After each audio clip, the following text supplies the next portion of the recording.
Topper को आखिर topper क्या बनाता है? पढ़ते तो शायद हम भी सब कुछ लेते हैं, सिलेबस तो हम भी पूरा कर लेते हैं, पर टॉपर बच्चा ही 100 में से 100 कैसे लेकर आता है? जो इंसान कॉन्फिडेंस होता है ना, जो इंसान कॉन्फिडेंट होता है ना, वो पेपर में वो वाला क्वेश्चन भी कर देता है जो शायद वो नॉर्मली नहीं कर पाता।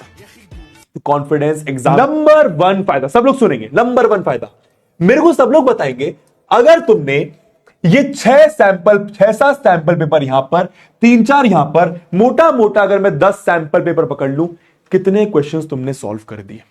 सोच के देखो। एक सैंपल पेपर में 38 क्वेश्चंस होंगे, मैथ्स की बात करूं, साइंस में मेरे ख्याल से थोड़े कम होंगे, बट पॉइंट समझ गए। मानो अगर हर सैंपल पेपर में 30 के आसपास क्वेश्चंस है, ज्यादा ही होते हैं इससे, आपने कितने क्वेश्चन सॉल्व कर लिए अगर आपने 10 सैंपल पेपर सॉल्व करते? जल्दी बताओ। हाँ जी, अगर आपने 10 सैंपल पेपर, 10 कैसे, 6-7 यहां पर और 3-4 यहां पर, अगर आपने 10 भी कर लिए, कितने क्वेश्चंस हो गए बच्चा? 300 प्लस क्वेश्चंस, 300 प्लस क्वेश्चंस। अब आप सोच के देखो, 300 प्लस क्वेश्चंस की प्रैक्टिस अगर आप साइंस में करके जाते हो, एसएसटी में करके जाते हो, इंग्लिश हिंदी में करके जाते हो, अरे भाई मानो आपने कम सैंपल पेपर सॉल्व करे तो 200 प्लस भी क्वेश्चंस हुए। कितने क्वेश्चंस होते हैं ये? कितने क्वेश्चंस होते हैं ये?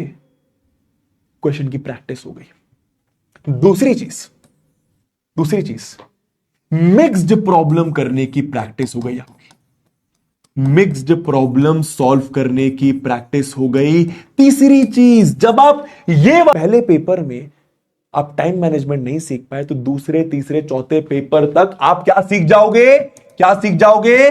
टाइम मैनेज कैसे करना है। हाँ या ना? हाँ या ना? ठीक है। चौथी चीज, अगर पहले पेपर में आपको चेक करते समय समझ में आए कि यार मैं यहां पे ये 4 मिस्टेक्स कर रहा हूं यार, यहां पे ये सिली मिस्टेक हो गई यार, यहां पे ये गलती कर दी यार, यहां पे ये प्रॉब्लम हो गई यार, आप तीसरे चौथे पेपर तक सिली मिस्टेक्स करना भी बंद कर दोगे या बहुत कम हो जाएंगी, बहुत कम हो जाएंगी। क्योंकि हर एक मार्क मैटर करता है जब हम 95% स्कोर करने जाते हो तो। सबसे बड़ा पॉइंट कौन बताएगा? सबसे बड़ा पॉइंट कौन बताएगा? गुड, वेरी गुड, क्या बात है बच्चा। कॉन्फिडेंस यार, किसी भी एग्जाम में अच्छा स्कोर करने के लिए सबसे ज्यादा इंपॉर्टेंट है कॉन्फिडेंस। एग्जाम का टेम्परामेंट, एग्जाम का टेम्परामेंट। क्योंकि हम लोग यार पेपर देख के डर जाते हैं यार।